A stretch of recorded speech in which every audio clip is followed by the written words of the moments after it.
will first read the rules and procedures. The Plan and Zoning Commission is generally an advisory body to the City Council.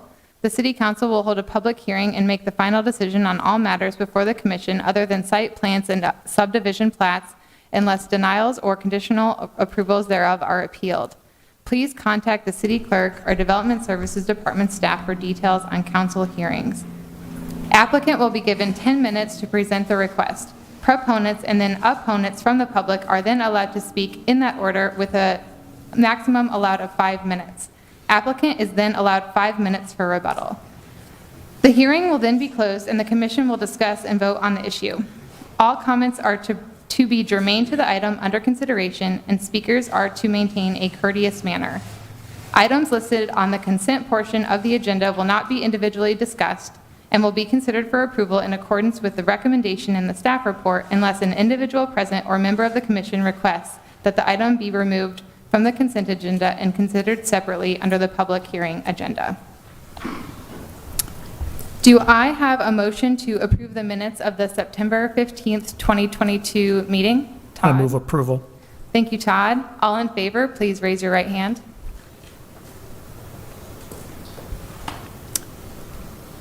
All opposed and abstentions?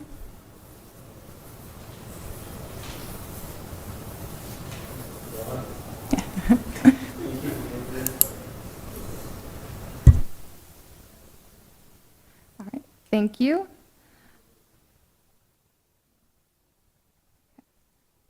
I will now read through the consent items.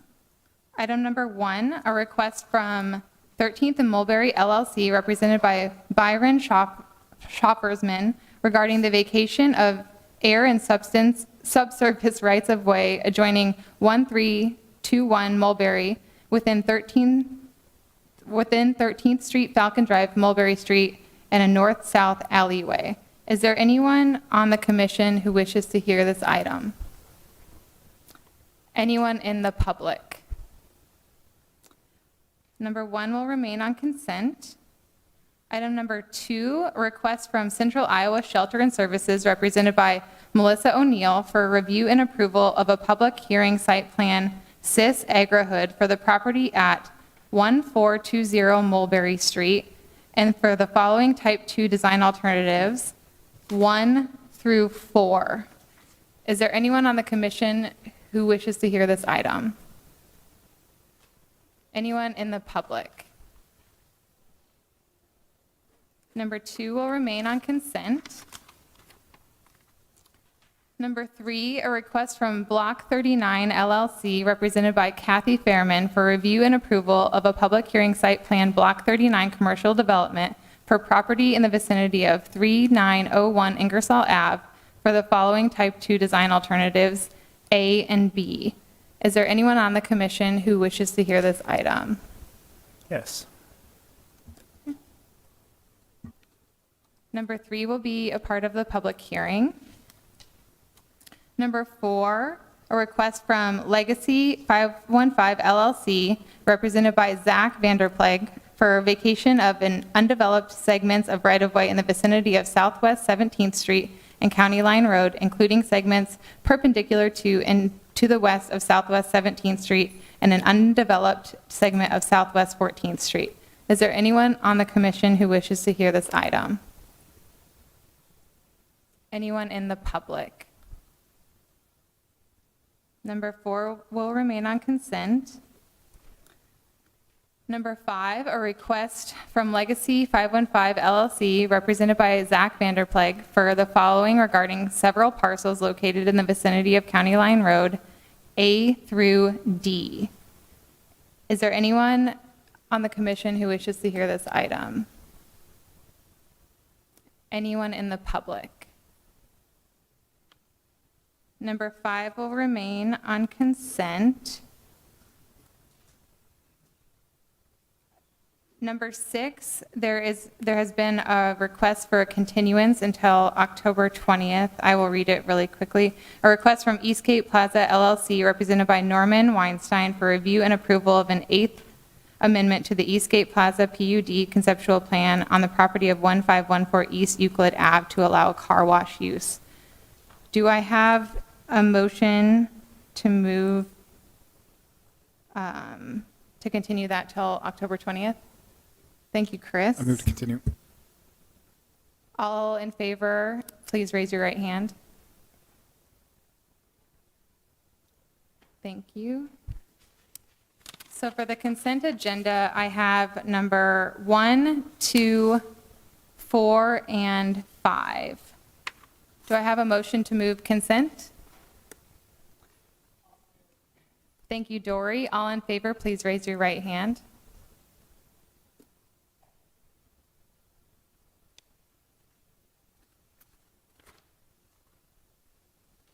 All right, we'll start the public hearing with item number 3, which I already read. So I'll let Nick Tarpey take it away. Madam Chair, members of the commission, Nick Tarpey, planning staff.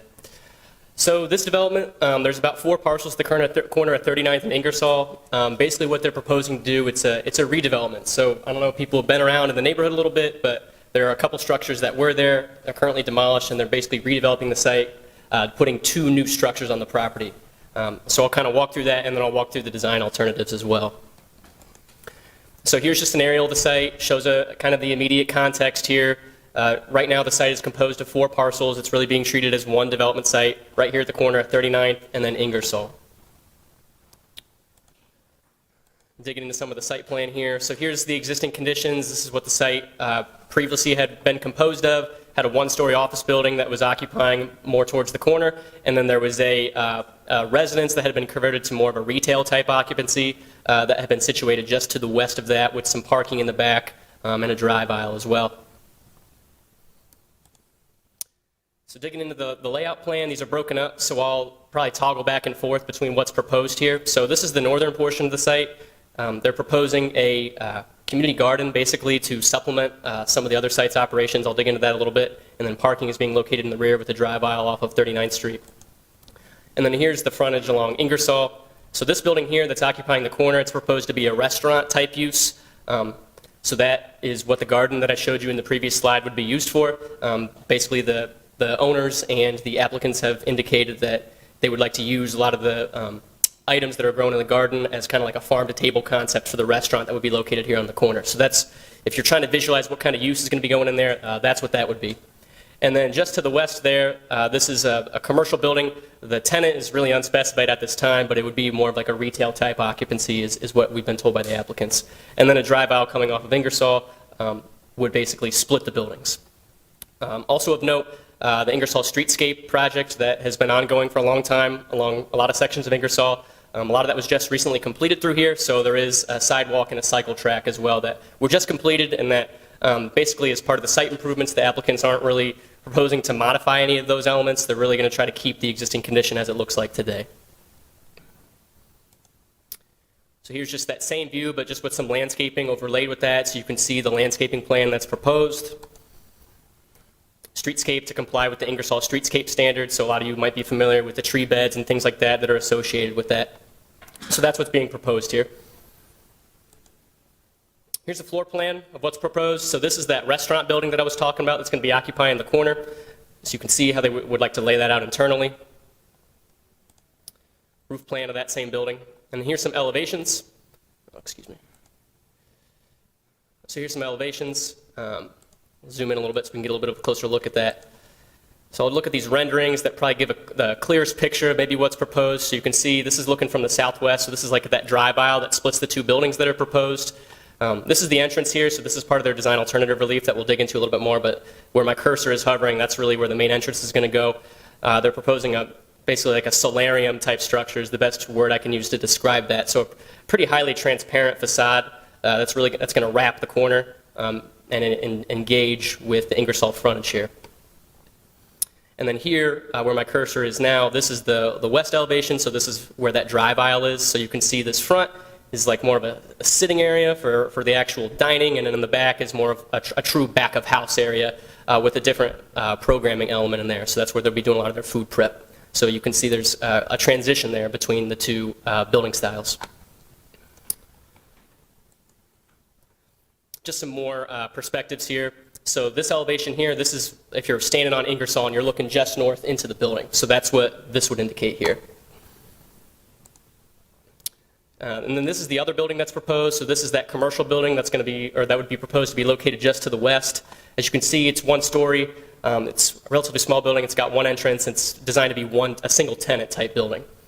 But generally a storefront type appearance with a lot of glass on that front facade there facing Ingersoll. So this would be looking up from the south if you're standing on the street. And then here's a rendering of that same view as well. Just a different perspective down here.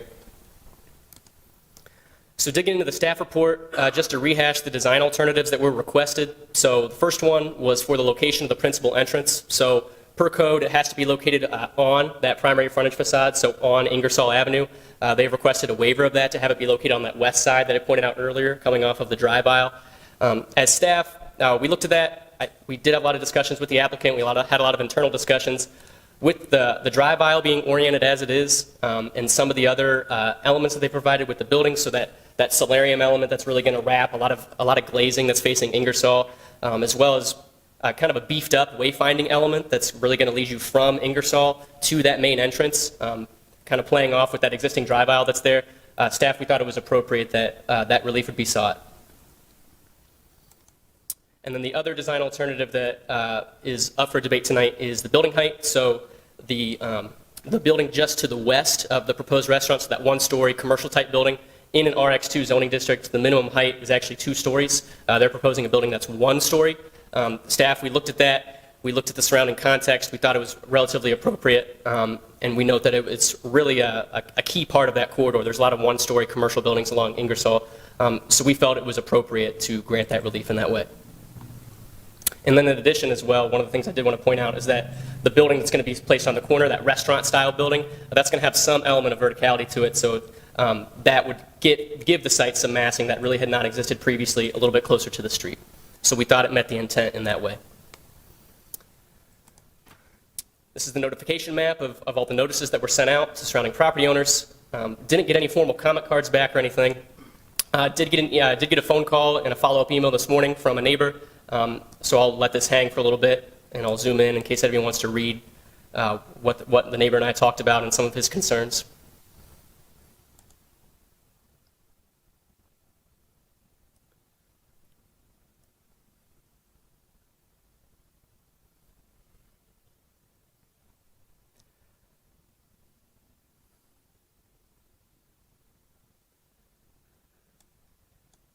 So that is going to conclude my presentation. I'll happily take any questions.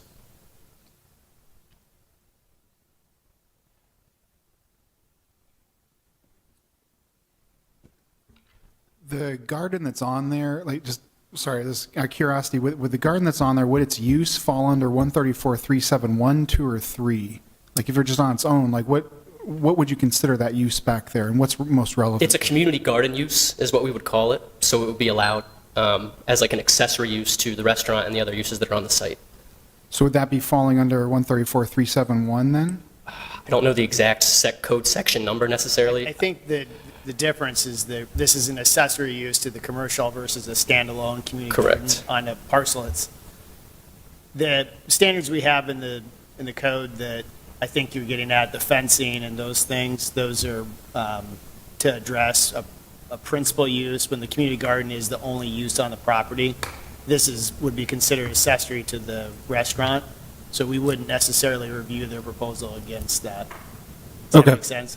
Yeah, I guess that was my curiosity. So its use as it is, it would be under 371 versus 372 since it's being used for the restaurant, in support of the restaurant? Yeah, I'd have to go, I don't have the code sections in front of me, I have to go back and look, but just in general, that we're viewing this garden space as accessory to the restaurant or the commercial use. It isn't necessarily a freestanding community garden on a property by itself. Okay.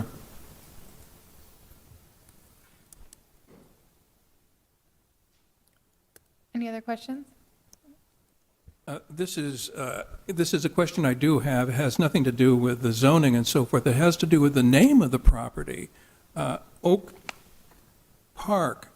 I mean, is the developer considering that there are other parts of the city named Oak Park? That's a good question. I think the developer is going to speak tonight, so you can maybe ask them directly. I don't know the answer to that. I'm just raising the question. Yeah. I don't, it's the developer's druthers, right? But I just had that question. Thank you. Was there a discussion of possibly a secondary entrance to 39th that might address a street connection, more pedestrian approach to the building? No, there was not. So if there was going to be some sort of connection, we wanted it to be off of Ingersoll. So that was really what we focused on. Okay.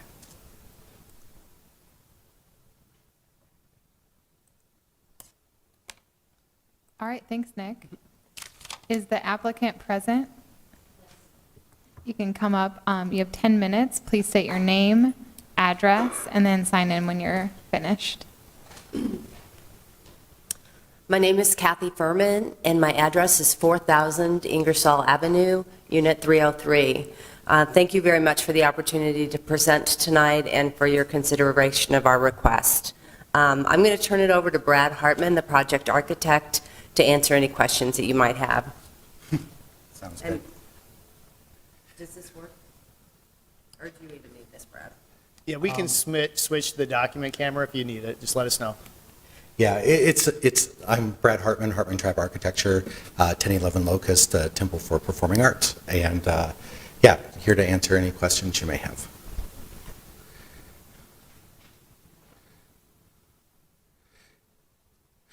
A quick will to you. Oak Park was thought of in the neighborhood because of the large oak trees that are there, but it is definitely a nod to Oak Park in Chicago, as well as neighborhoods here in Des Moines. And the building has this is a commercial cottage district, and so the house actually, the restaurant's too big to be one continuous form, or else it wouldn't work very well on the site. So there are two sites, but 39th and Ingersoll is very much inspired, but not a knockoff of Prairie Style. And so it has that transparency and horizontal lines.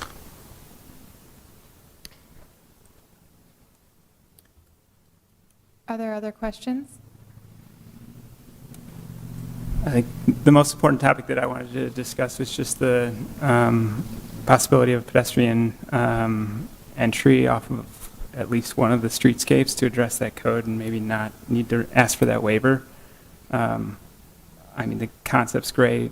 It's going to be a great addition to Ingersoll. From a long-term, planning perspective, just having a front door on a brand new building that's going to be around for a long time to address the street. Yeah, and thank you for that, because there has been a lot of thoughtful consideration, not only with city staff, but with the neighborhood as well.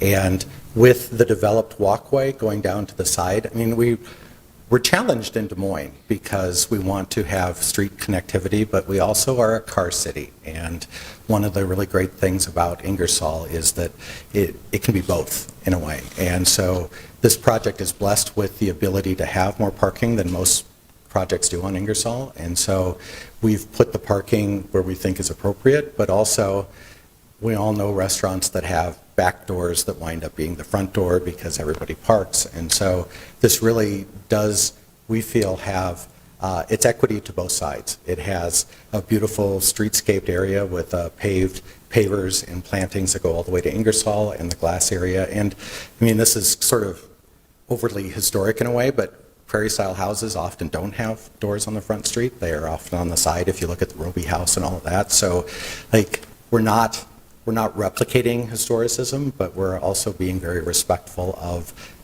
a site that has a very transparent connection with Ingersoll and 39th. But we also have a door that works both for parking and both for the sidewalk. So there's been a lot of discussion with the neighborhood and with people, and with a restaurant like this, knowing that we need to have a drop-off area for people, it's a fine dining restaurant, and this, we feel, is a nice compromise to enabling both a connection to Ingersoll, but also acknowledging that we have a parking lot for 37 cars.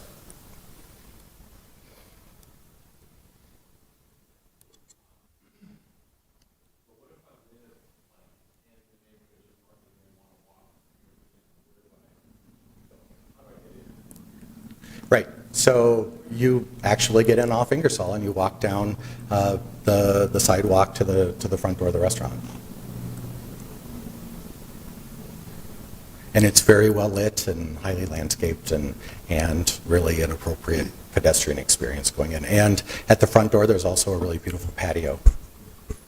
Is that question partially just maybe also a sidewalk? I mean, you said from the north. I'm not sure on the site plan that we have a sidewalk connection unless you go all the way down to Ingersoll. Is that what you were asking a little bit too? Or? kind of imagining coming down here for dinner, walking down, because a ton of people live in that neighborhood who might want to walk down here for dinner. And it seems like a missed opportunity to force them to circumnavigate the building 270 degrees to get in the side door. I just think, and I'm sort of, it feels like a missed opportunity. I'm not sure why you need a waiver for it. Well, but you could easily just enter on the drive on 39th as well. And there's that highly landscaped walkway goes the entire distance through the site, so. Well, I don't know that we're addressing his comment, but I guess part of addressing the notion of a pedestrian coming from the north, I don't know if we talked about it to you as staff, but I don't see a sidewalk connection along your 39th Street driveway. Is that possible? Like for the neighbors to the north? Looks like a street, like a light is in the way, but. So like along the garden, or No. can they not walk up the driveway? So they don't have to walk on the driveway. We typically try to get people off the driveway. I just trying to Yeah, address I mean, the question. I think the position of the debate here is kind of what amount of prioritizing the car is the right dialogue, and I think we're all engaged in it, Well, it's good, just to but the north of the. yeah, putting a person on the driveway sounds terrible. Is there a sidewalk on 39th Street? Yes. So someone coming from the north, you said to walk down the sidewalk right between the teacher greenhouse and the kitchen and come into the side door. Exactly. So the access is equal from the north to south, east and west. Right. Is that correct? That is correct.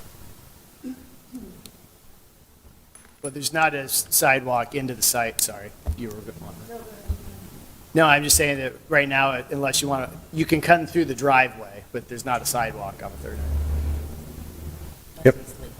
I think there's another example of this on Ingersoll, which is Harbinger, which does not have access on Ingersoll. Oh, Jesse's Embers, Harbinger, I mean, there's Yeah. a whole bunch.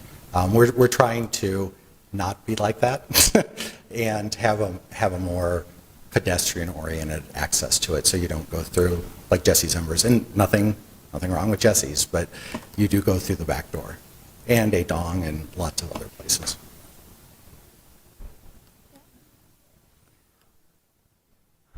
For everybody who does park on the street, you can go through Jesse's Embers front door.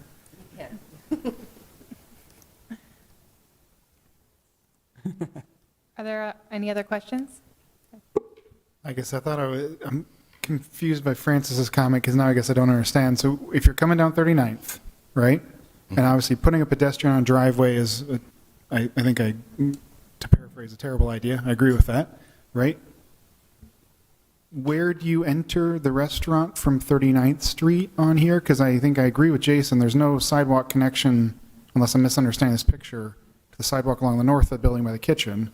I guess I don't see the door that I thought Francis was mentioning on the building from 39th. No, the restaurant just has one front door, and that is down the walkway on Ingersoll, where the brick patio is. As in you have to come all the way around and enter the site like Just they were like you saying. would any other. And there's no going back on. door to it either to come in from 39th. So you No, are actually either You don't going. want restaurants, like, we're limiting the entry where the host area is in the restaurant. So, yeah, there's no sneaking in the back door.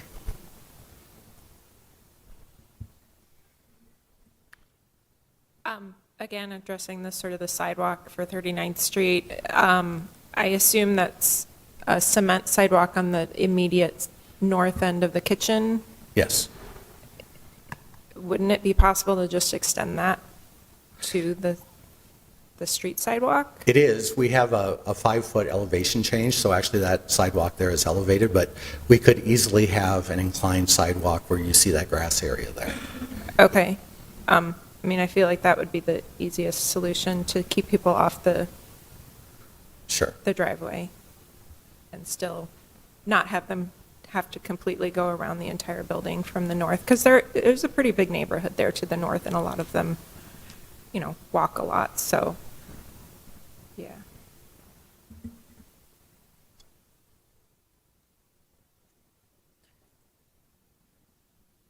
Oh, I remember my other comment. I don't know if Carol is here tonight. I feel like it's obligatory to ask about the bike racks.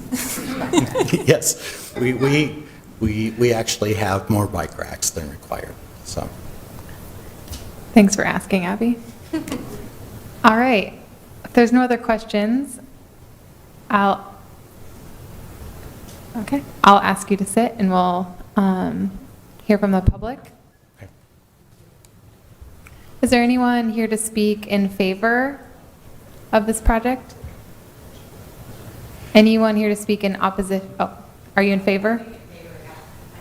You have 5 minutes. Please state your name, address, and then sign in when you're done. My name is Anna Mason. I live at 619 40th Street. So our house shares a boundary with the property on the side of where the parking lot is. And we're just really excited about this project as neighbors. As you can see, it's a really beautiful design. And it's been really great working with Kathy and her team because they've done a really good job with communication.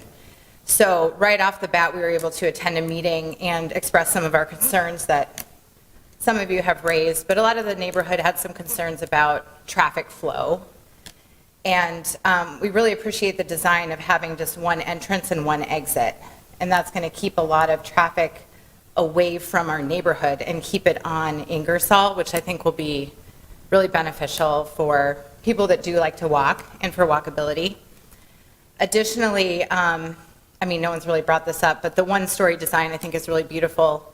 Our second story will look out over the restaurant. So it'll be nice not to have an obstructed view, just from my personal, just kind of more of my personal opinion. But I just wanted to speak in favor of it. It's going to really lift up the neighborhood and make it really beautiful. So, any questions for me? Yeah. Oh, absolutely. Thank you very much. Thank you. Is there anyone else are you in favor, Jim, or in favor? All right, you can come up. I think you know the drill, but 5 minutes, name, address, sign in. My name is Jim Stavnik, 637 41st Street, and I'm also the president of the North Grand Neighborhood Association. We've worked with Kathy Furman for quite a bit here. She has attended our quarterly meetings and laid out her plans. We had an on-site meeting of the neighbors on 40th Street, 39th Street that could come and sit down. It was a nice day, and she presented what we're doing. It's very interactive. So she has gone a long ways in promoting this and getting neighborhood buy-in. So, and everyone has been supportive of this project. Thanks, Jim. Is there anyone else in favor? Anyone in opposition? Or neutral? And I don't know if you want it, but you have 5 minutes for rebuttal. I don't think you probably... Yeah, you're welcome. All right, I'm going to close the public hearing. And commissioners, what are your thoughts? I'll move staff. Oh, Oops. go ahead, Carolyn. All right, were you going to move staff, Francis? Yes, I was going to move staff. Okay. I think it's an outstanding project. As you can see, they did all the cross the I's and T's that they were supposed to. It's a beautiful concept. The house has a restaurant-style facade. I think it's a vast improvement over the buildings that were there, and I think these minor things that they're seeking waivers, taking into consideration the whole vision of the project is excellent, and I think we should have more developers working with the neighbors like this. So I would move staff. Thank you. Will? Does the staff include the sidewalk to the north of the kitchen that Abby was discussing? It doesn't address that, but they still have to comply with administrative comments, and I think that should be one of our comments. So I will work with them to implement that. I think that's a small thing to take care Yeah. of, but Thanks. thank you for raising that, though. Do you want to address that as a friendly amendment? I accept it. Well, who made the, did you make the motion? Carolyn did. Yeah, I made the motion. Carolyn, are you open to that? I would absolutely accept that. All right. Well, we have a motion on the floor. All in favor? Well, can we ask, I mean, I guess from Dan's Yeah. Dan raised some good questions, which I guess I would wonder here as well. I mean, even in the comment that came through, it says there's a concern that it's underparked. If it is underparked, and we are in a neighborhood, and we are promoting walkability, you know, the door on the side of an underparked parking lot seems illogical, and the door not on the street also seems out in keeping of what our strategy is for promoting walkability. I guess I'm curious. Yeah, I think that, positions in our building or in our city that have requirements in the zoning to have the primary entrances face the streets, I think are for good reason, to add vitality and activity to the streets, and that means to the pedestrian space. I wouldn't say that I'm convinced that this is a really balanced pedestrian car approach site. I think this has been really treated primarily as a car approach. That said, I think the project's great. I am not going to support the motion. I think that they should still meet the, even if it's a secondary door.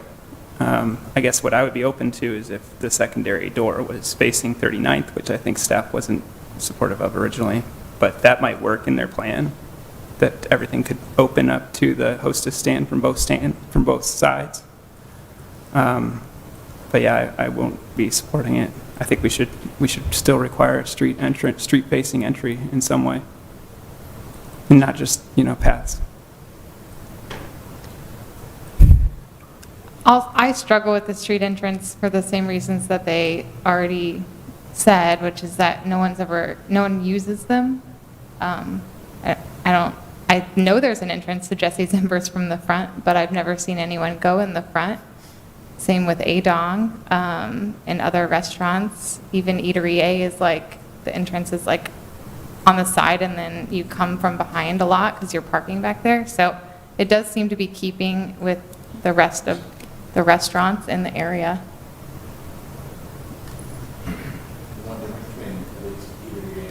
Sorry. The difference between Eatery A and Adong is that those were, I think, existing buildings that those uses came into later. Eatery A was a Blockbuster. Oh, I didn't.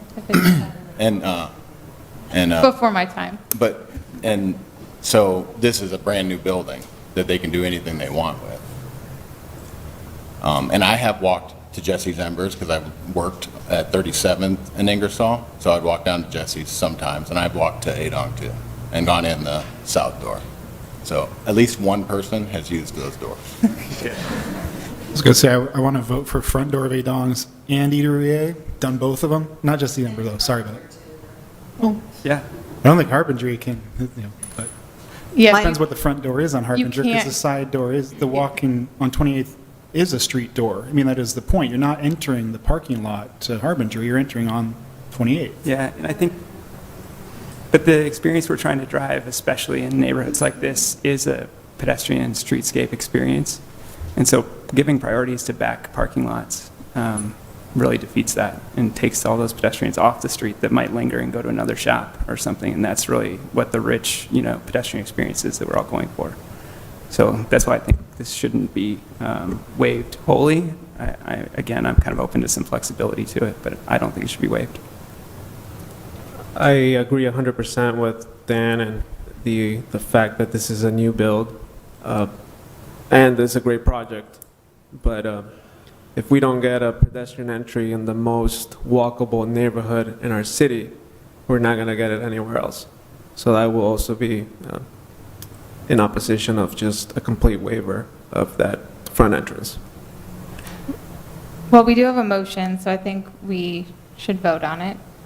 There's a motion on the floor from Carolyn with a friendly amendment from Will. All in favor, please raise your right hand.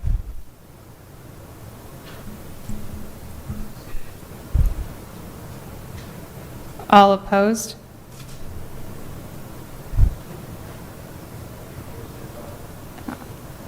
All right, the motion carries. Motion carried. You got the vote? Yeah. Yep. Motion carries 10-5. Thanks for the lively discussion. Did you get the 5? Can we get the 5 to raise their hand again just so we can?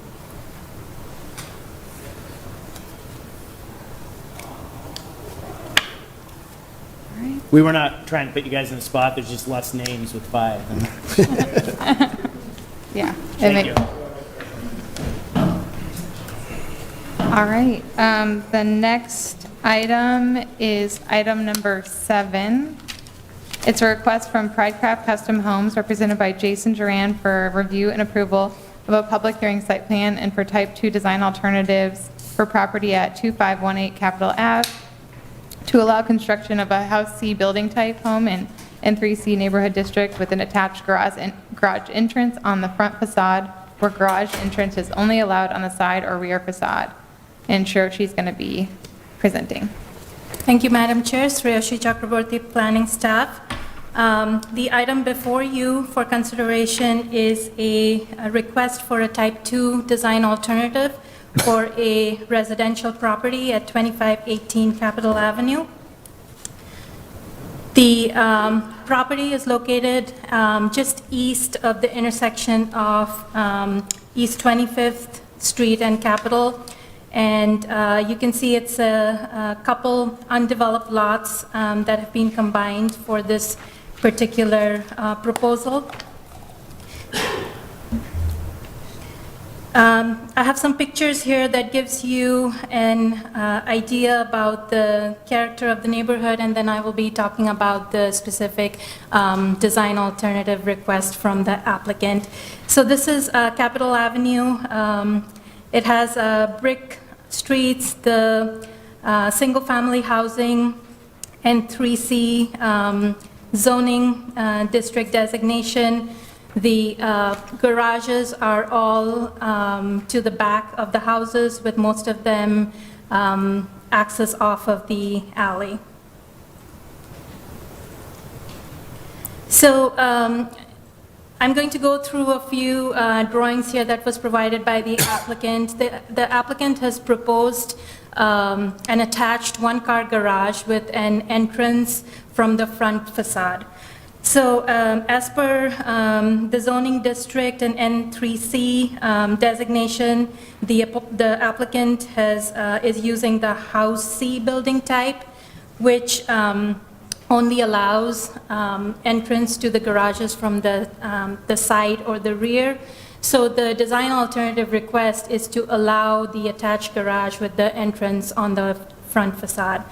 And so I'll go through some of the drawings here.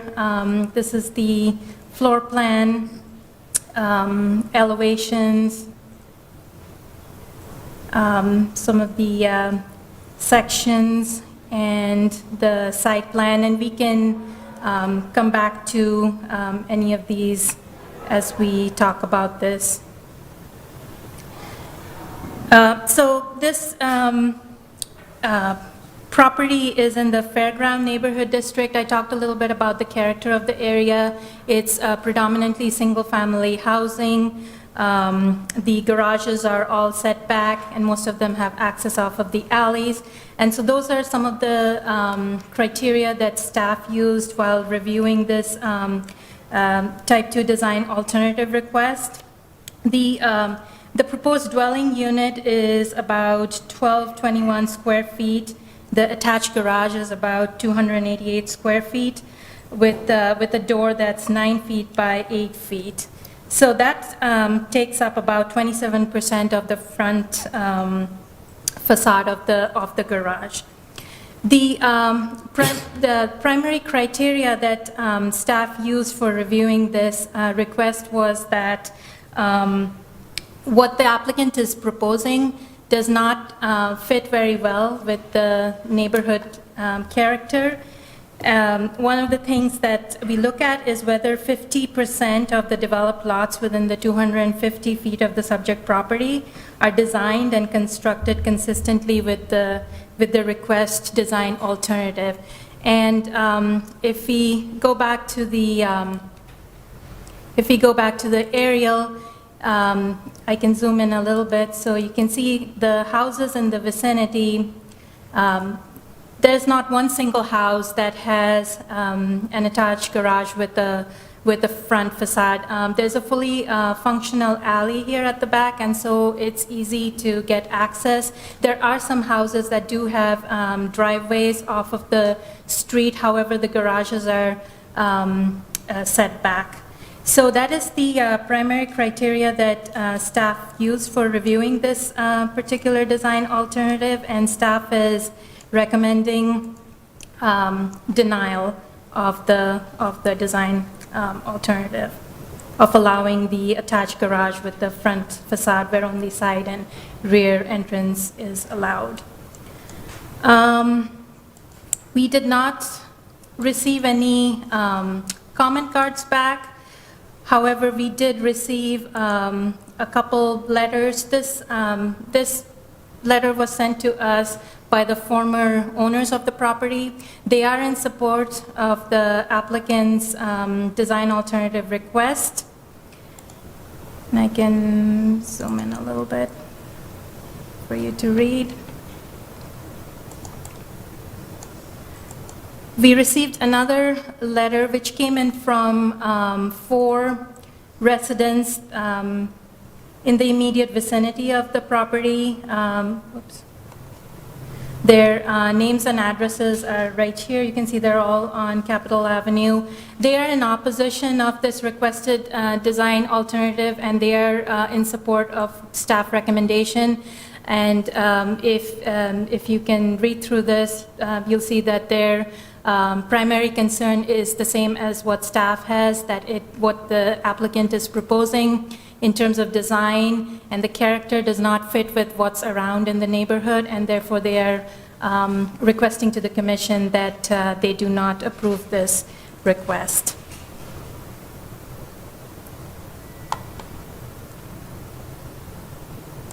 So with that, that's the conclusion of my presentation. If you have any questions or if you want to talk about any of the items here presented, I'll be happy to do that.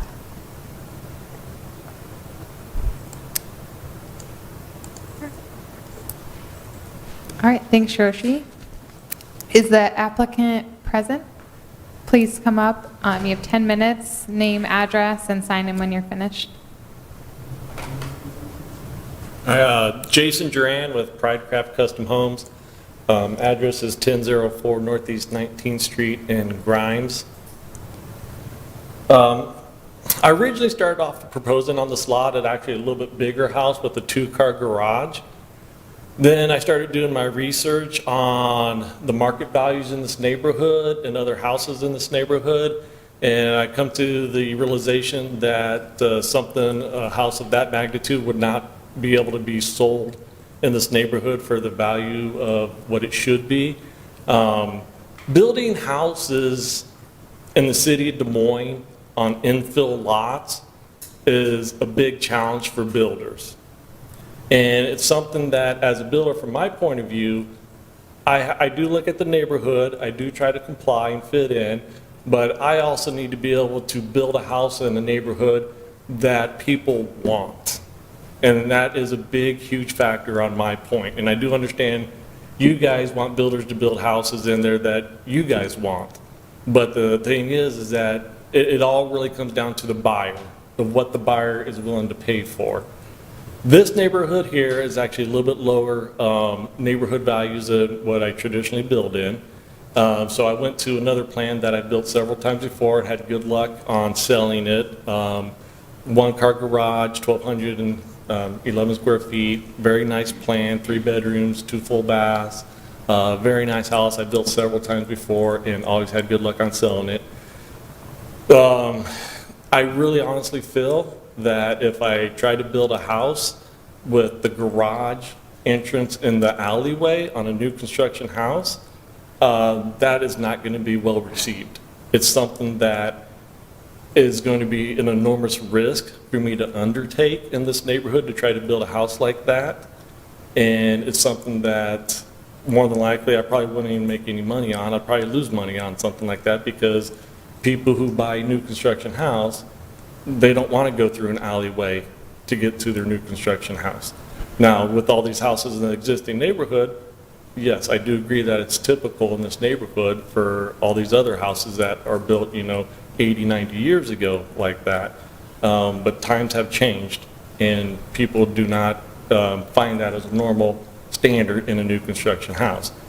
So I'd really like for you guys to take that into consideration when you're thinking about your vote on this property. So open it up to questions that you guys may have for me.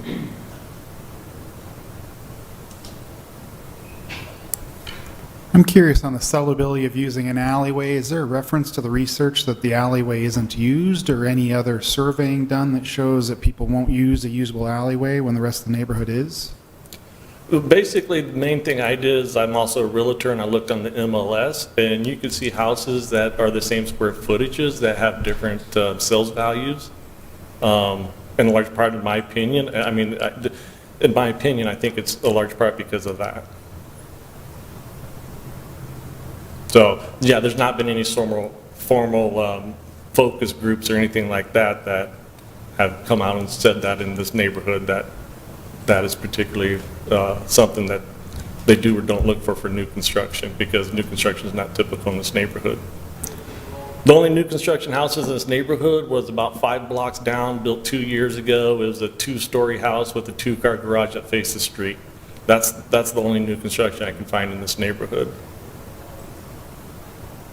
I haven't been able to find any new construction that had a house in the alleyway in this neighborhood.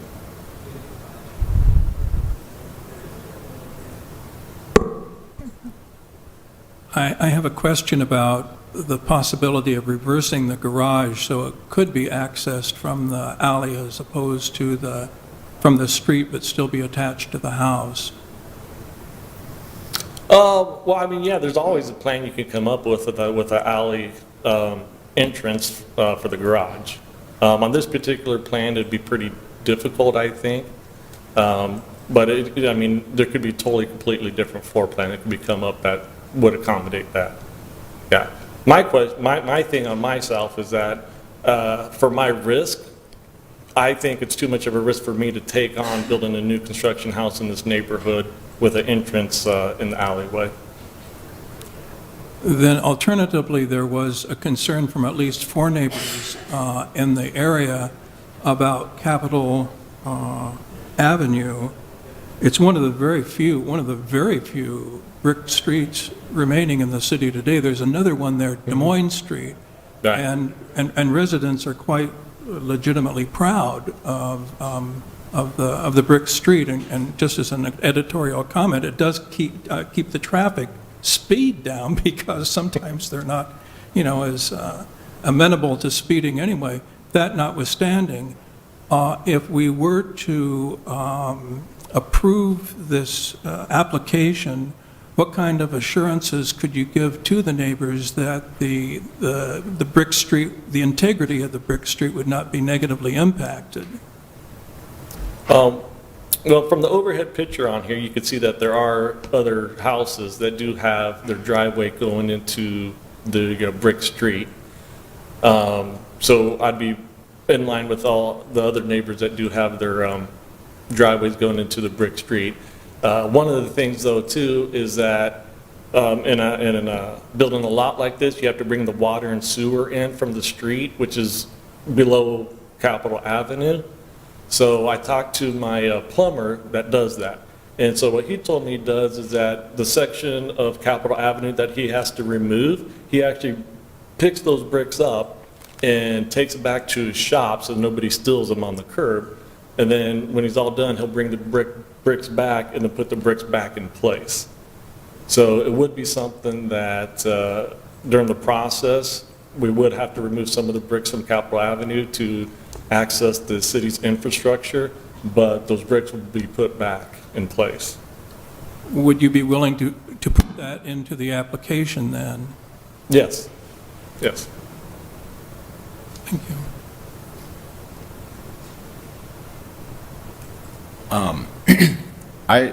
I appreciate that you're taking on an infill project in a neighborhood where the margins for you are going to be extremely limited. I understand that, and I appreciate that you're doing that. I also think that it's important to do infill development that maintains the character of the neighborhood as much as you can. And it feels to me like the idea of just flipping the first floor plan so that the one-car garage faces the rear of the house and you enter it off of the alley, I think that feels like a reasonable compromise that I don't think would be too hard to achieve. I don't think you'd have to mess with the second floor of the plan. I think it's just a first floor flip. And I think it might go a really long way to sort of being committed to preserving the character of that neighborhood and avoiding kind of a disruptive rhythm change at the street and sidewalk face. Yes, those are good points, but ultimately it comes down to, would you pay an equal amount of money for a house that you have to go through an alleyway versus I would. a street? If you're asking me, I would tell you that I would. Yeah. Because if I was buying a house in a historic neighborhood, I would look for a feeling of sort of sameness, or not sameness, but like, you know, you look at the pictures in the first part of Sriroshi's presentation, and you see that there's a typology. And that is what gives you the feeling of a historic neighborhood. And as an infill builder, you're taking on a higher challenge than somebody that's building on a greenfield. And so that's one of the things that you have to solve. And that's one of the ways you can solve it is by maintaining the traditional neighborhood traffic flow. So I would actually prefer a house that showed that level of sort of design acumen and sensitivity to the context of the site than one that sort of just disrupted it because that was what the plan book showed. But that's just me. And I would agree to you, because you mentioned in a historical neighborhood. So, you know, most people, when they think of historical neighborhoods, they'll think, Ingersoll, Sherman Hill, things like that. People typically will pay a little bit extra in those neighborhoods. 25th and Capitol, people aren't going to pay extra money. I'm not trying to be rude or anything, I'm just stating the fact. People aren't going to pay extra money to live at 25th and Capitol. Understand, I think that you could flip the overhead door to the back of the house, flip the garage in that bedroom, and I think that would not cost $1 more. Well, no, it'll alienate potential buyers. That's my point of view, is that doing something like that and having people come, because obviously you look at the alleyway, you can see that it's about half or a third of the size of the street. You cannot get two-way traffic on that alleyway. If you happen to be going down to your house and somebody's coming down the alleyway, somebody's going to have to reverse. Alleyways, cities don't use alleyways for new construction. You know, Des Moines is trying to buck the trend on that for some reason, but cities don't use alleyways for new construction projects. And there's a reason why, is because customers don't want their house to come in off of an alleyway. Do you have a model that doesn't have a garage? I know some of your other people that we see come in to do infill, often that will be something that, to keep price point down, they don't do the garage. That's something that, as the owner develops equity, then they build that in the backyard. You know, I did build some houses without garages, and then once the city started changing their codes, I come to find out that a little extra cost to put a garage on was well received from people. So I don't currently have any plans without a garage, but it is something that would be feasible. But even without a garage, the city requires a driveway of some sort, I believe. Yeah, you have to have a paved spot outside the front yard. We'd also require like a shed as well. Right. All right, thank you very much. Okay. Is there anyone in the audience who wishes to speak in favor of this item? Anyone in opposition? Or neutral? All right. Are there any other questions before I close the public hearing? All right, I'm going to close the public hearing. Commissioners?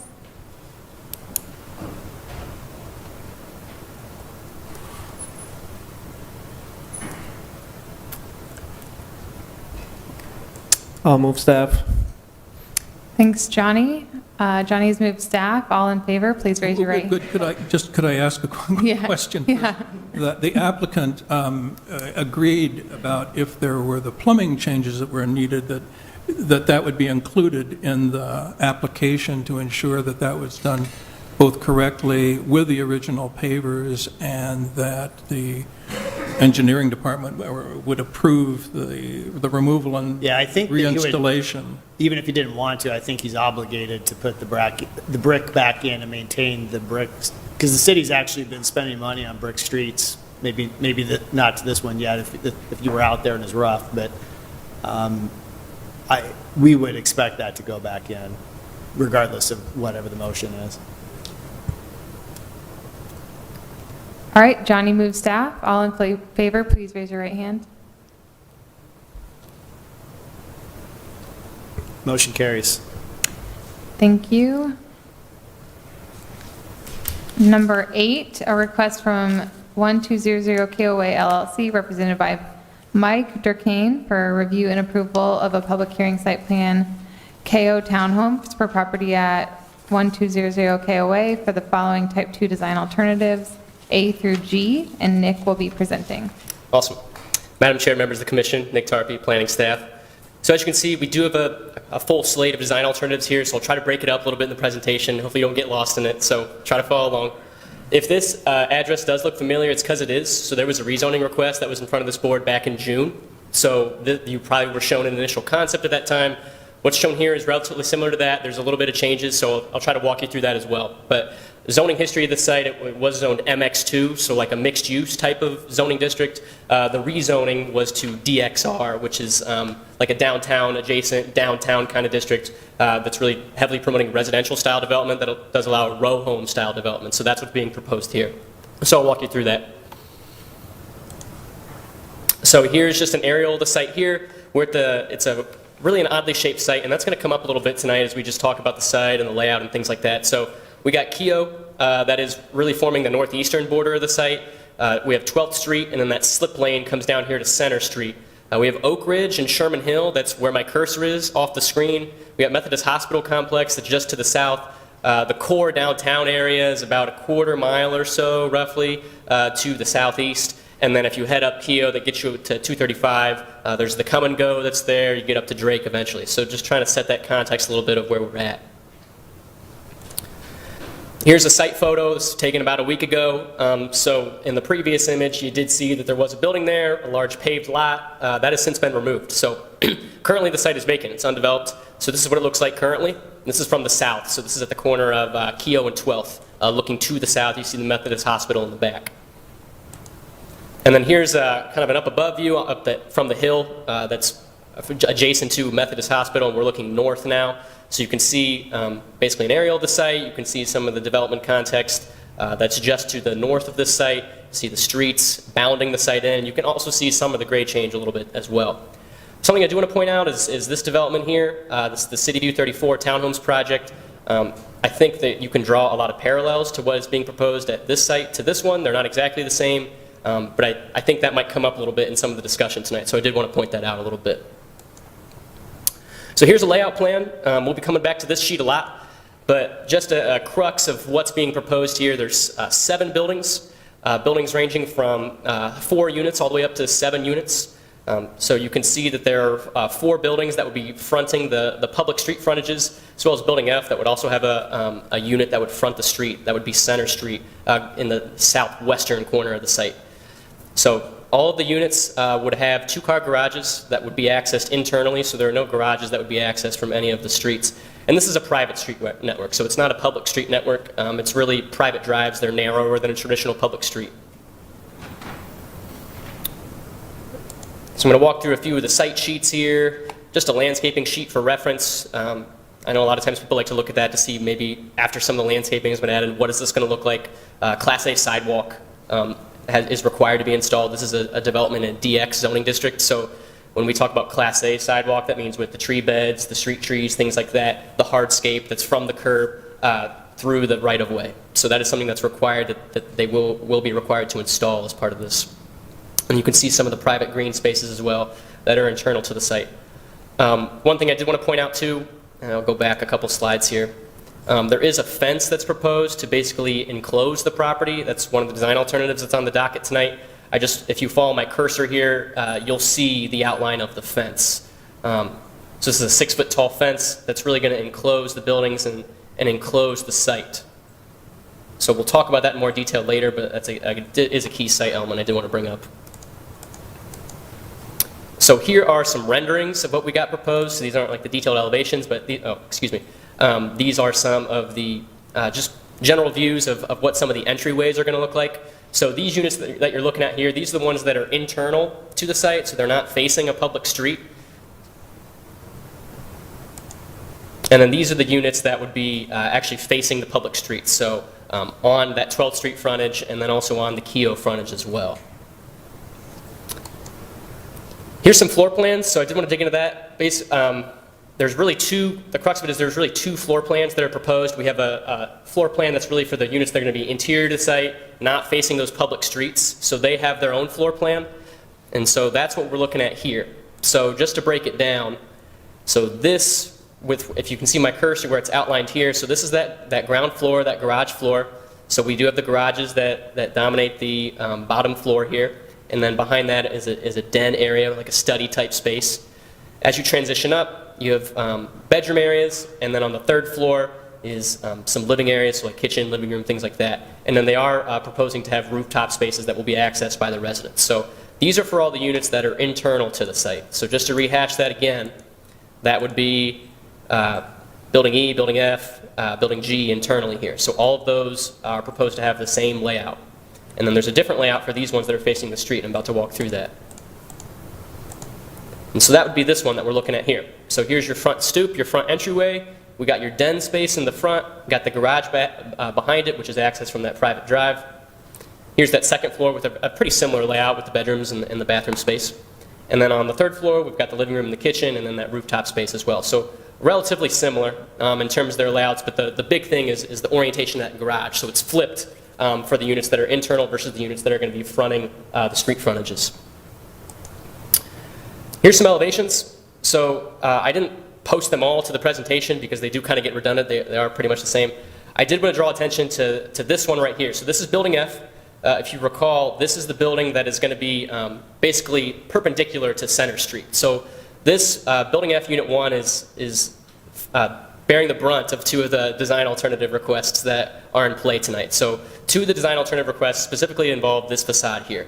So one of the requests was that there was no entryway that was provided, so that is a form of relief that they are seeking tonight, as well as the overall transparency for both the 1st and the 2nd story. So we'll come back to it, but lock this one in your mind because this is 2 of the requests for relief tonight are related to specifically this unit for Unit F. But really, these units here, or this drawing here, shows the front elevations of the interior type units. So just a little bit more detail in terms of the materials breakdown, et cetera, of those interior facing units central to the site. And then here's more of a breakdown of the street facing units. So you can see the front doors, the stoops, and then these are the garages that are on the back. So again, they're not accessed from the street. They would be accessed from a private drive. All right, so digging into the staff report here. We'll zoom out a little bit so we can see this a little bit better. So thinking about some of the design alternatives. So the first design alternative request was for the rear setback. So with this site, we talked about it a little bit before. It's got some weird, it's got 3 street frontages. So it's got the one on Center, it's got the one on 12th, and it's got the one on Keogh. Per how we interpret the planning and design ordinance, each site, it's got to have a rear yard or a backyard, as you would call more colloquially. Really, with this site, the only possible backyard that they would have would be that west property line. So towards the west, towards that office building that was west. Really, otherwise, it's kind of hemmed in by those street frontages. So That criteria, the setback criteria, was evaluated utilizing that west property line as a rear property line. I think the applicant did effectively point out that it kind of feels like a side property line in a lot of ways. And so, as staff, we've looked at this. The rear setback requirement is 20 feet, but with this feel that this west property line is more of a side property line, and then also really we're developing more of an urban context, staff felt it was appropriate to grant the relief of a 5-foot setback from the west property line for both of those buildings that line up next to that. Staff also wants to note too, that the side yard setback for a row-style development to adjacent properties is 5 feet. So we do think that it does conform generally, meets the intent of the ordinance in that way. So for the rear setback for the units, building F and building G, they're going to be basically paralleling that west property line. We support that request for a 5-yard setback as opposed to what the code calls for, which is 20 feet. Next design alternative I want to dig into is that width between buildings. So per the ordinance, they're required to have 10 feet between buildings.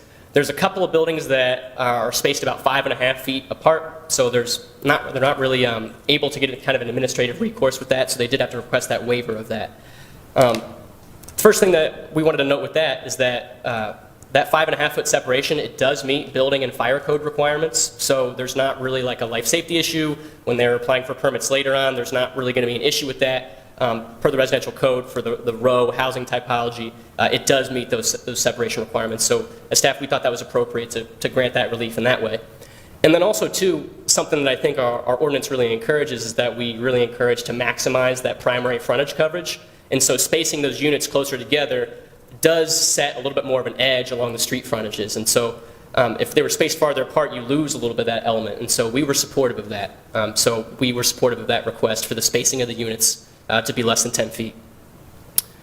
Third design alternative request I want to talk about is that occupied space requirement. And so I just want to explain the intent of this requirement a little bit. So when we talk about occupied space, what that means is that that space is going to be utilized by people. So it's not storage areas, it's not a garage, it's really a space that's going to be used throughout the day by the building users, by guests, things like that. Really, this comes into play a lot more with, I don't want to get too off track, but with more like warehouse style developments. People are putting garage doors at the street, but there's also a requirement for row buildings as well. And so really the intent of this was that we don't want garages basically fronting the street. What is proposed here, and I'll go back to the floor plan so you can see it. So particularly with the street-facing units. So with that first floor, they do have these dens here that are fronting the street, and they do have a frontage that does meet the transparency requirements of our code. But this is not deep enough per the code requirements. So there's a 20-foot requirement here. What they're showing is about 9 feet. But generally, staff, we looked at this. We do think that with the way that the site is being marketed and with the way that the buildings are laid out, and honestly with work from home trends and how a lot of people are setting up home offices and things like that, this is really an appropriate space for a home office type of use, and we think that it'll really have high utilization after occupancy. So we think with this provision of this den style space in the front facing the street, a highly glazed facade facing those public ways, we think it does meet the intent of the ordinance, and so we are supportive of that requirement, even if it doesn't get that full 20-foot depth that is required for the code. All right, so digging into the next design alternative, which is about entryways. So I know we primed the pump a little bit with that tonight and get back into it a little bit. So with that building F, Unit 1, there's not a proposed entry that is facing the street. So this building here, basically it's perpendicular to Center Street. And really, with the way it's laid out, it's really just continuing that same template that the applicant is proposing for that row of buildings. And I'll go back to the site plan so you can visualize that a little bit better. So really, it's just kind of continuing that existing pattern with the garage, the entryway, and just copying that all the way down. And so we understand that the applicant, they do have their template with that. We understand that they want to try to maximize the efficiencies with developing this property. But at the same time, as staff, we think that this is an urban context, and we think that they need to respond a little bit better to that. And we also understand, too, there are some geometric challenges at the site. There's multiple frontages. There's some topographic issues. But at the same time, we do think that one of the units can be altered to place a door and then also increase some of the transparency along that street-facing facade.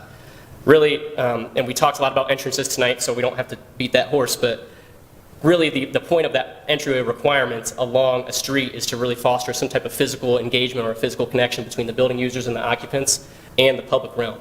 And so we really think that if there's going to be a unit that's going to be on the street like that, in the built-to zone, that it should have a door. And so that is, staff does not support that request, and so we can dig into that a little bit more, but that's really the basis of that recommendation. Pretty similarly, and I'll go to the elevation so we can look at this again. In a similar vein, along with this Building F Unit 1, the requirement for transparency or glazing windows per story, it's got to be 20% per story. So on this first floor here, what they're showing is approximately 13%, and on the second floor it's about 11%. And again, staff, we looked at the floor plans of what are proposed. We know that it might be tough to meet that 20% requirement based on the template that the applicant is using, but we still feel that there is a way where maybe a window can be added, some of these windows could be expanded potentially to more meet the intent of this requirement. Really, and again, to really foster the social as well as the architectural engagement of the development with the street. This is a new development. We want to try to set the context in terms of how it responds in a downtown context that has a relatively high degree of walkability. I don't think anybody would say that Keogh is the best street to walk on in our city, but really that area, it's still downtown, and we still would like to promote a pedestrian type atmosphere. So adding a door along Center Street as well as increasing the transparency, basically just slightly altering what is proposed, we think that would really meet the intent of the ordinance. So that was the basis of our recommendation.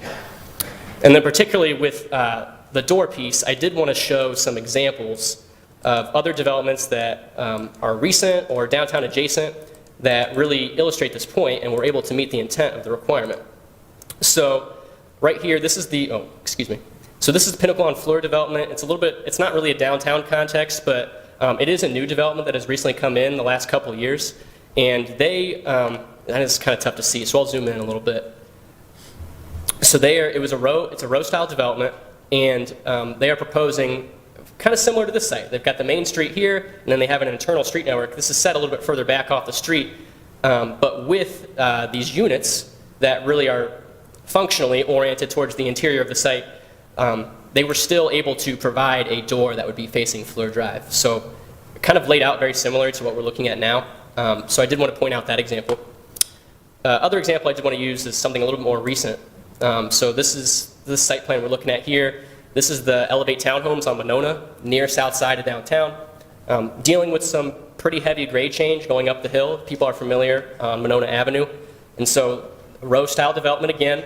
They've got these internal drives. They've got a pretty similar floor plan and layout to the units with that bottom floor garage, and then they've got a living space and then the upper floor as well. So very similar in terms of their layout, in terms of how they're positioned on the site, facing a public street, and very similarly, they were actually able to provide that entrance that would face that street. So there was a level of engagement that was able to be adjusted to provide that entrance, and you can see that here. So they were able to adjust that. One thing I do want to note, particularly with that Monona development, there was some very serious grade change that I think exceeded what is being demonstrated at this site. So I think if they were able to do it in this context, which is a little bit harder of a context for that to be accomplished, we think particularly with a downtown style or a downtown development context that it would be appropriate to ask for that from a staff point of view, staff level. All right.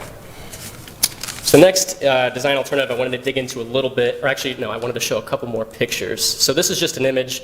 So this is the brownstones on 7th. Don't really have a site sketch that I wanted to show you, but I go by this site all the time, and I just wanted to show that they were able to basically orient a door and kind of slightly adjust their floor plan or their unit layout so that they could engage with that primary street. So just an in-action shot, basically, to show you guys what we're really asking for in this scenario. Okay, so the next design alternative I wanted to discuss, I'm not going to spend too much time on it, but it is about above-ground utilities. So we don't see those a ton anymore at P&Z. But let's go back to the site plan, and I'll explain that a little bit more. So just looking at the layout plan here, so there's an existing above-ground utility pole, and if you've got a computer, if you want to look at the street view, you can see it. But it's in this northwestern corner of the site.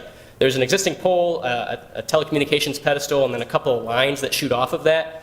The applicant has requested waiver of the request to underground those lines. So basically, as is protocol for all of our site plan review, when we have above-ground utilities that at least initially aren't shown to be placed underground, we engage with the applicants and we ask them, hey, is this something you're planning on doing? And it's really something that we want to investigate during all site plan reviews, all types of projects. And so as staff, we did that. We engaged with the applicant. We engaged with Mid-American. We got some preliminary information back that stated, yes, based on the scope of this development, it's a large-scale redevelopment. There's going to be some service upgrades at this property. Based on the assumption that we can bring power into the site from the south, that would basically render this above-ground infrastructure here obsolete, and it can be removed. It functionally would not really be needed anymore at the site. So that was the preliminary information that we got. However, kind of more information has been uncovered. We didn't really get a full, a full engineering diagnosis from Mid-American. They hadn't really sent people out into the field to examine some of the practicalities of bringing power in from the south. And so while we have this assumption that Mid-American was able to provide power from the south and really render this overhead infrastructure obsolete, it's not something that we had a confirmation on. And so as staff, we initially had a recommendation to just completely deny the design alternative request to bury the lines, but we have since found out some new information about some telecommunications lines in the area and really had an incomplete information from Mid-American, and so we have since softened that stance, and we are still recommending denial of the waiver, but subject to additional information that is procured both from the applicant as well as Mid-American in terms of some of the cost and feasibility estimates. And just to clarify, we're recommending denial, but there is provision in the code that allows type 1 alternatives for utilities. There's criteria in there. We're just pointing out that if it hits any of that criteria, we will consider a future request based off of new information. So it's not really a part of the action before the commission. Thanks, Jason.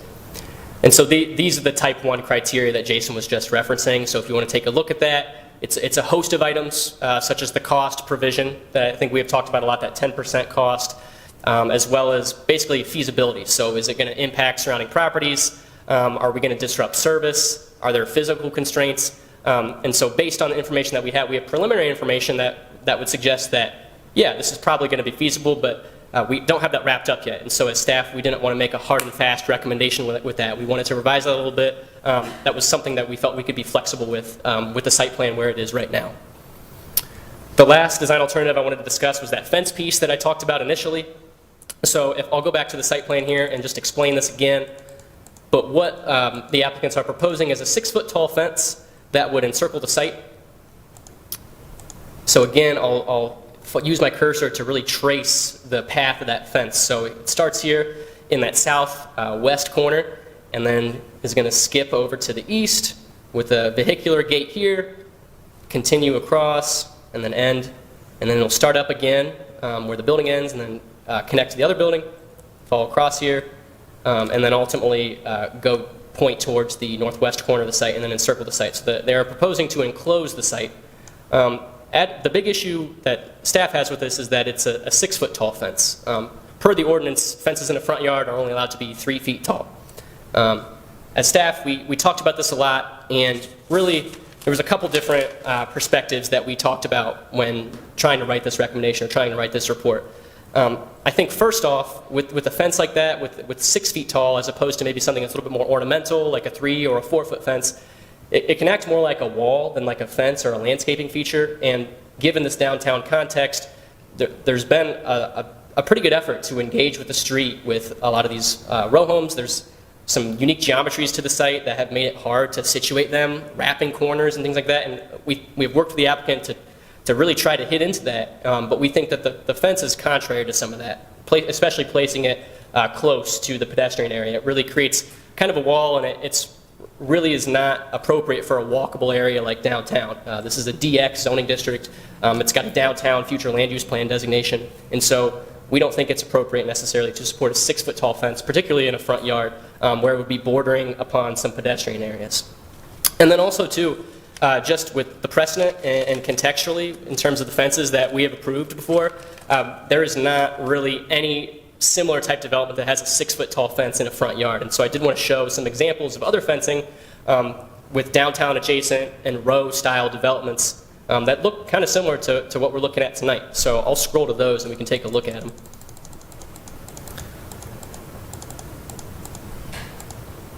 Get through these. I know it's kind of a long presentation here. If there's any questions while we're getting to the slide, go ahead and let us know. So no, we've already looked at this image, but this is a 4-foot tall fence, and this is an example of something that, as staff, we would like to see if the applicants would like to put a fence in the front yard of their site.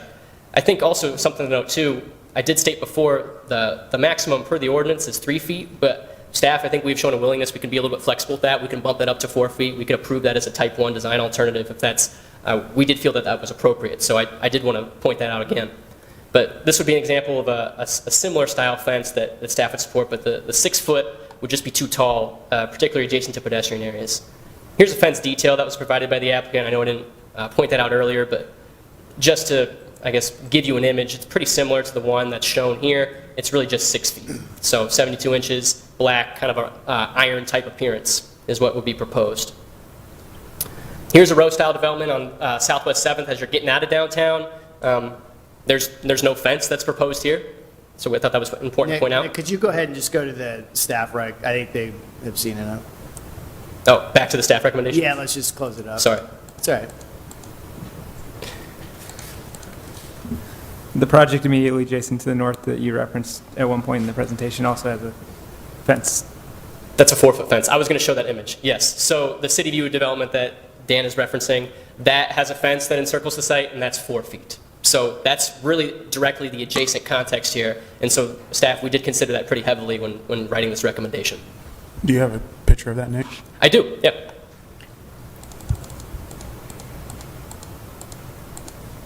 So that's this site here. So it's immediately to the northeast. So you can see there's a fence that encloses the site. It's about 4 feet here. So that's more appropriate to something. Staff would be okay with? I'm sorry? You guys would be okay with a 4-foot? Yes, we would. Mm-hmm. I forget for E, which is the transparency, what is staff allowed to administratively waive there? It's up to 30%. So with this specific site, it'd be 20%. Well, 20% is the standard. They could get it down to 14%. Staff could administratively approve that. We haven't really discussed that necessarily, but it would be 14% would be within the type 1 range to get administratively approved. Okay, so they're close to something. Just a question to clarify the partial waiver of the transmission lines. So if we were to move staff recommendation tonight, essentially if you were to obtain additional information that fell within the type 1 waiver, Criteria. you would be able to, okay, thanks. Yeah. Yeah, so a lot of that has centered around, like I said, where the originator of where the power is going to come into. I'm not trying to speak for Mid-American necessarily, but basically paraphrasing what they had told us.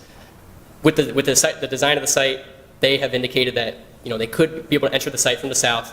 The infrastructure that's in the northwest corner of the site would then be obsolete. It could be removed. That's not 100% confirmed yet. The other thing that's important to know that there are comms lines, telecommunications services that are associated with that pole and that line that is in that northwest corner of the site. We don't necessarily know where all that goes. It's not mapped, so we have kind of incomplete information with that. I just have a couple of questions. One for clarification. On D and E, is that just referring to that one unit? Correct, yes. Okay. It's that Building F, Unit 1 on the end that faces Center Street, yes. Could you go back to the staff rec slide? Yeah.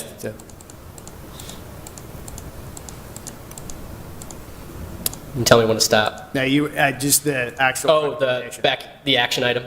So just to clarify, yeah. We're recommending approval of everything except for the transparency and the overhead utility. Is that right? So no, we are recommending. And the fence, we're not supporting the fence. Yeah, so it's the setback, the separation of the buildings, the 8 feet of occupied space versus the 20 that would be required. We have I'll call it a soft denial of the overhead utilities. And then we are recommending denial of the entrance, the lack of an entrance, the transparency on that Building F Unit 1 on that first and second floor, and then the fence as well. Right. So I think that's probably a good stopping point. I'll take any more questions. I have just one question, please. There are 25 units, is that what's proposed? 37 units. 37? Yeah, sorry if I wasn't clear. And Yeah. are the garages one Two-car garages. Good question. So 30, and possibly there could be then 37 by 2 cars? Correct. That's what's With proposed. one entrance? Yes, with one vehicular entrance into the site, correct. There's also proposed to be 9 on-street parking spaces as well, the parallel style spaces they've sprinkled in throughout the development. I just have a quick question, not entirely related to the waivers that we're looking at, but on the street-facing units, the entrance that comes off of the sidewalk, am I correct in, when I was looking at the drawings, that that entrance enters into the garage? Yeah, let's look at the floor plan again. Yeah, that's a really good point. I was just, Yeah. That's correct, yep. Yeah, I want to show it again. You're there. okay. So And correct. there's no issue in the city code with sort of the main No, it's entrance just occupied space at 20 feet, Okay. which they are getting relief of, Yeah, I or requesting relief of. I had that same question. I was trying to get Todd to pull it up, to look at it. So you come in off the street, you go into the garage, and then to access that den space, you go You have- through the garage, right? Correct, yes. And the double door on the, This what's is like a small utility room here. okay. I think we can have the applicant kind of walk us through their design. and Sure. kind of how Yeah, I think the architect's here tonight, so they could definitely answer a lot of those questions in depth. All right, thanks, Nick. Is the applicant present? State your name, address, 10 minutes, sign in when you're done. Hi guys, my name is Mike Durkin, I'm the applicant. My address is 215 East 3rd Street, Des Moines, Suite 200. Thanks for the consideration. So the 7 points on the list, on the agenda, sorry for having so many items. I appreciate the big 3 that the staff are supporting because they're the big 3 to me. So I won't talk about those unless you guys have specific questions on those. The 4 items that staff are not supportive right now, we are okay with, honestly, 2 of them. We're fine with the fence to go to 4 foot. We would prefer 6, but 4 foot is not a deal breaker for us. So if we were allowed to have approval for 4 foot fence, we would definitely say no problem. We are also would like to bury the overhead power lines. The only reason we had it on the agenda item for was we don't know what the cost of that is because we've been working with Mid-American for 3 months and have not been able to get resolute information about the cost that it would take to bury those lines and what that overhead power line also serves. As recent as yesterday, they thought that that overhead line may serve a property all the way down on Oak Ridge Drive, that if that line had to come down, that comment to us we would have to then pay to get new power to that property on Oak Ridge Drive around the neighborhood, which would be a significant cost that we didn't want to have to spend, but we are supportive and would very much like to have the overhead power line removed from the site for sure. So out of the 4 items, 2 of them we are supportive of as well that have been declined. Then that comes to the problem child. Building F, I think it is, and the unit that faces the south. So our property actually has 14 feet of grade differential from this corner being the high point to 12th and Keogh. So there's 14 feet differential that we're trying to fit on this property and accommodate with ADA access and drainage and different floor plans. So this is the one unit that does not meet the primary access to the street or the 20% transparency. We've done everything in our power, we feel like, to try to make the overall site function and get as many units on the site as possible. And this is the one problem child that we have not been able to come up with a solution to achieve that. We have our architect here and civil engineer can get more technical. I can tell you that at the street line right here, there is a 2-foot differential from the sidewalk to the finished floor elevation of that unit.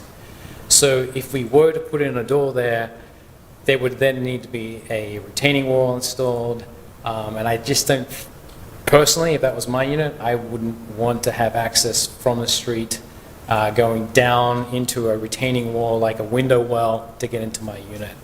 We have added that window that you see there on the bottom. It's about a 13-foot wide window that looks into a garage, but we are trying to increase the transparency there. I think we're at about 13% and not the 14, so we're close. Maybe we could make one of those windows fractionally bigger to get to that 14%, maybe get to that Type 1. But that's the big difficult challenge for us, is how do we get into that unit when we do have 2 feet of elevation change. At the back of that unit, it's almost like a sub-basement. There's 4 foot of the back of the building that is actually subterranean. That goes down to about 2 feet at the front of that unit. So I will be happy to answer any questions that you have, and we've got the technical experts here as well. I'm sorry, just to make, so you're saying from that view, you're actually, the floor you would go into with the door is actually down? If we did add a door on this elevation, yes, I mean, you would have to cut in a retaining wall. This is going to show you a section. This is Center Street right here. This is the sidewalk on the south side of our property. This is the finished floor elevation of that building. Is that section at the den location in the plan or the garage location in the plan? Garage. I believe it's garage, actually. Do you know that is the garage? Yes, sir. That would be toward the mid face of the mid section of the south face of the unit. So it should be the garage. If I could just add, so that's the midpoint and not where the overhead door is? Or, The garage door is the same as the midpoint. but the grade of the street falls down, so. The grade of the street falls down, correct, yep, and the grade of the sidewalk But falls so 2.5 feet for the point of the retaining wall, it would be, what do you think it would be further, closer? To the west? Yeah, or to the east. It'd be, to the east, it will taper down to almost 0, Right. And it will go up to about 5 feet to the west. I think our thought was for the door, if you were to do one, it'd be really right at where the overhead door is, just on the side, so you probably, it's not. Well, you'd still need that 2.5 foot retaining wall on the east end of that building. So if I can zoom. Yeah, we'll zoom, yes. Stephanie Poole, architect, 1717 Ingersoll Avenue. Just to give you just some zoomed in grades here. So our garage is at the 56.6. Sidewalk immediately adjacent is at 57.55. This grade slopes in order to get down to allow for the driveway entry into, but this sidewalk and at the right of way is still a foot roughly ahead or above. If you were to mirror that plan, could you have a side door from the south, go down a few steps to the garage level inside of the building? That would make me nervous for water infiltration in general. You're talking about a stoop that would hold water more than you're running internal drains and. No, I'm saying you come in level sidewalk, enter the building. With the width of these garages, to put a couple steps inside the garage would hinder you being able to park 2 cars. But I'm saying mirror the floor plan. So you're utilizing. Just that unit, just mirror that unit. Yeah, to mirror that unit would, really, if I may say, interrupt the kind of rhythm that we have going with the stair towers that take you above to the rooftop. To mirror this unit would really disrupt that architecturally. How many units on your site plan would you lose if you used your street-facing units on this facade? I think the answer to that is 1. Well, Just, I think. Seems like it. Again, I think the tricky part is that pinch point. So, we really have that entry drive to, you're saying to take like 2 of these units and put them. Right, because I mean, your street-facing units, aside from getting the variance or waiver of the 9-foot versus 20-foot, is a pretty solid solution facing the street. You're really at a street-facing condition over there that we're trying to work around by copying units that aren't street-facing. For the depth of the car in the drive, I would say you'd be losing 2 or 3 units to get that to fit, in my personal opinion. He would have to speak to his performer. Originally, we were trying to get 40 units on here, and we're down to 37 because we couldn't fit 40 units on here. And we greatly Sure. appreciate the recommendation and the help with the setbacks to get where Yes, we are. yeah, yes, that would be significant. Anybody that was concerned about parking, it looks like you also have enough drive pull-in in front of your garages that you can kind of park a visitor car in front of your own unit. Yeah. Just if there were sideline concerns anywhere around. That's something you're integrating into your plan? Does that make sense? Sorry, what? I'd say again. I just said that makes sense. Oh, Just trying to make sure I'm understanding. So when Todd's saying so you can't flip a single unit because you do lose architectural integrity if you flipped them all? So flipping all of them would definitely put us in a pinch point of, then we're putting the stair tower towards the street. I feel even less confident about hitting that close to the 14% on each story in order to get the transparency, because you're going to have that stair that's going to cut through there, and the opportunities in which we can punch windows. Yeah, so it comes down to whether or not we want to have a door onto that street more than we want the transparency, because right now you're putting a window into a garage, which seems odd anyway, doesn't it? I mean, like, Yeah. I don't know if I really want a window. It looking wasn't at my there car. originally, but We we've added that. to try to clear the case. Yeah, so I mean, I guess it sounds like on our side, it's either do we push for having less transparency or do we push for a door? I mean, is that, if I'm understanding Still your, have the grade issue of the sidewalk being above the floor. And also, I want to point out that we only have about 3.5 feet between the fence and this building. So it is tight in there. So.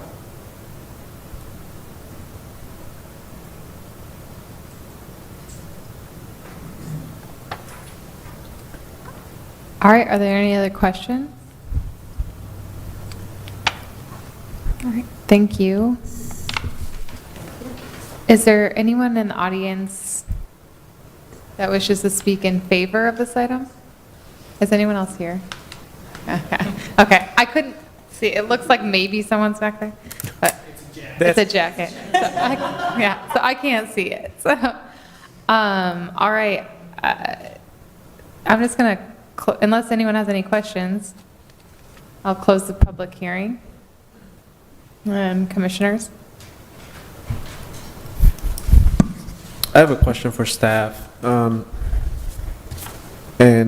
think thanks to Will for bringing this up, but if we're talking about a 2-car garage per unit, and if we look at the entrance to this development, it doesn't seem quite right to have a 1-car queue when we have that turn right at 12th Street that we're going to have cars be queued up to go into their own places.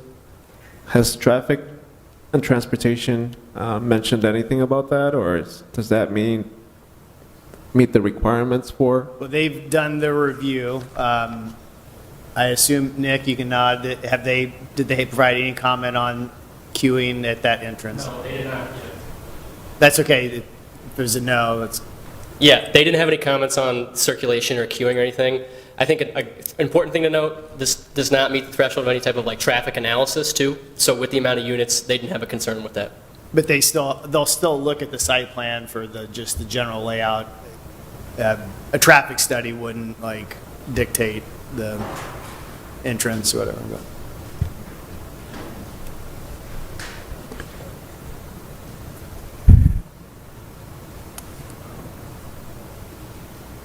Does anyone have a motion? Let's make one more clarification. I mean, if I'm understanding our undergrounding requirement now, all they have to basically say, because we're not within the overlay, so if we're not within the overlay, if they just say, this impacts someone, it's not a requirement anyway. Is that accurate? They don't really have to underground, do they? Yeah, they do. All we're saying is that that more information may be made available when they actually have a cost estimate that might lead staff to issue a type 1. I doubt it's going to be more than 10% of their project budget, but if you looked in the updated staff report, there was a whole yellow section that basically is where we took the criteria. We actually have criteria for the issuance of a type 1 and put that in the report. If they can demonstrate down the road with new information that they meet that criteria, we'll approve it. But based off of what we know at this point, we're recommending denial. Right, so all they have to come through and say there's some financial impact on someone else. So if all of a sudden they say, well, hey, next door is going to have financial impact, that hits the fourth criteria of this yellow part, doesn't it? Well, it's I mean, it's 10% really of the project budget, or then there's discussion about its impact on other property owners. I think what the applicant was saying is at one point he was under the impression or had been told that this pole, taking it down, might impact an adjoining property owner. But we've continued to have, Nick had a meeting with the applicant and the Mid-American person that we work with and clarified a lot of that information. There's still more information to, be analyzed. That's why we're saying, hey, if you can demonstrate to us that you meet this criteria down the road, we'll just like we would any project. That's why you guys don't see the undergrounding utility stuff much anymore. So.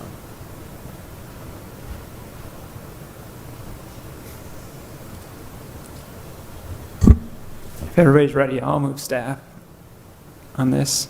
I don't have anything to add to the recommendation, but the street-facing units of this building are better than we've seen, better than Nick's examples. But it's kind of just ignoring that there's another piece of the site that does face the street, and that should be addressed. So I think we should move staff and stick with those portions of the code and not grant those waivers of visibility indoors. All right. There's a motion on the floor to move staff. All in favor, please raise your right hand.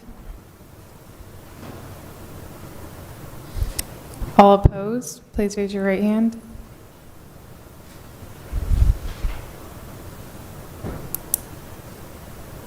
Motion carries.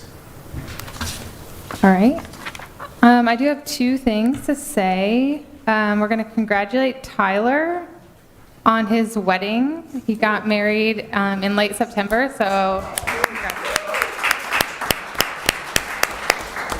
And thanks for everything you do for us. And then I would like to welcome Katie Gillette to our board. She is new, and please get to know her. She works for the election office, so maybe get to know her after November 8th. Yeah. And then I think Chris had something he wanted to say. Yeah, so I guess this will go under the report outs for committees. So back on February 3rd, we were able to start a committee on a strategy subcommittee, and with the goal of that to actually identify a document for everyone to review, which was intended to identify what the strategies are that city staff is using in making their determinations. The purpose of this, as I sort of identified at the time, actually tonight is a perfect example of why it's very, very important. Within our team, in our work, we've got 13 people on the team with 243 tasks across 13 active projects, and we've got at least 8 people that are constantly asking for, oh, do this first, do that first, do that first.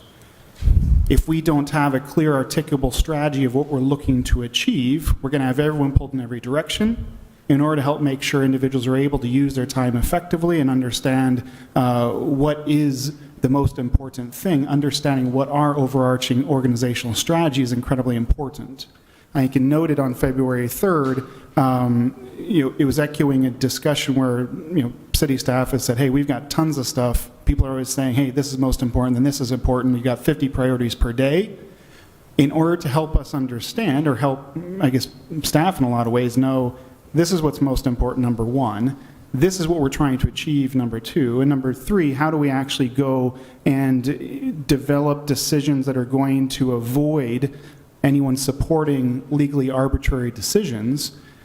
Helping identify what is the strategy we're using would be important. What we've done is tried to do our best to observe how are we looking at the manner in which we take the connector between here's what our goal is and here's what our tasks are. What is that strategy that's actually connector for us? We understand that staff did not have the time to put to this because this is sort of an extra thing. So as a strategy subcommittee, we developed a document, which I'll share with you immediately after this, which is going to say this is what we believe the strategies are we're pursuing.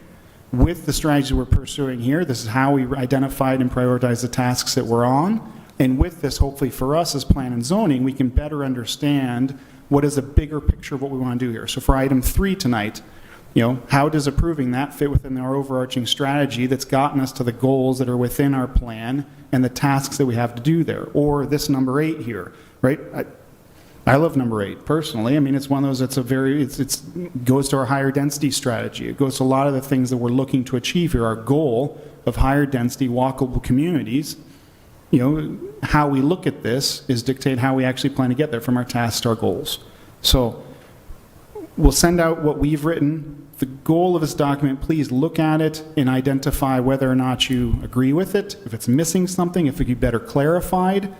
When sending it tonight, it's a draft document. It is not an official document or anything, except this is a product that was created by this subcommittee. The only thing we can do as a plan and zoning, as Aaron Olson Douglas identified the path forward here, is that if we as a committee are able to develop a document that we believe this represents what we want within the actual plan and zoning, we can then vote to have the chair identify in a letter, this is a document we've created that gets sent to City Council for them to either account for it, to approve it, bless it, whatever you do with these documents at all. But the goal here is to identify this is what we view. Our hope is when I send this is we can actually all take a look at it, provide feedback back by the 17th of here's where we either can correct it to improve it, this document, that would allow us to actually get to a document we could say, yep, we agree, this is our interpretation of what the strategies are that we're using, and this is a basis for how we would be looking at those edge cases, where if we get an edge case that seems odd or weird, how should we be thinking about this in the broader strategy of how the city is looking at development within the city? That's the goal of the document. If we get to the point where on the 17th, you're like, this is absolute garbage, we can't use this anyway, sweet, let's say that as well. We drop the effort and away we go. But my number one goal is to try and start us off with what are those connectors between our tasks and our goals? What are they in a way that we can fully understand what city staff, where city staff is coming from, so we have fewer situations where we may be having discussions that end us in legally arbitrary outcomes. So I'll send that by email to everyone.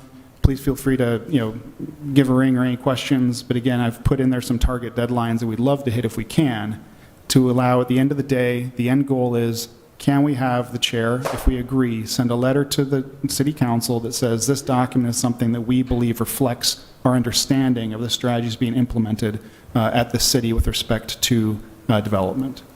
Right. And you can actually just send it to Tyler, and then he'll do that. Does that? Yeah, well, if you want to send it to Tyler, we'll have him distribute it out, just so it just comes from one source. And oh, no problem. Sorry, I think it was already. Did you already send it? Yeah. Oh, that's okay. I just want to avoid. Sorry, I didn't realize. Okay. Yeah. Okay, that's fine. Just all I will say where it's going with that is open meetings. There should be no group discussions in your emails. No reply. Please do not reply all on anything with that. So that's the main thing to take away. Don't reply to my email. Just read it. Just read it. Okay. And is there anything else, Jason? Is the next meeting early? Is that right? Or 5:30 session at the next meeting. So take note. Thank you.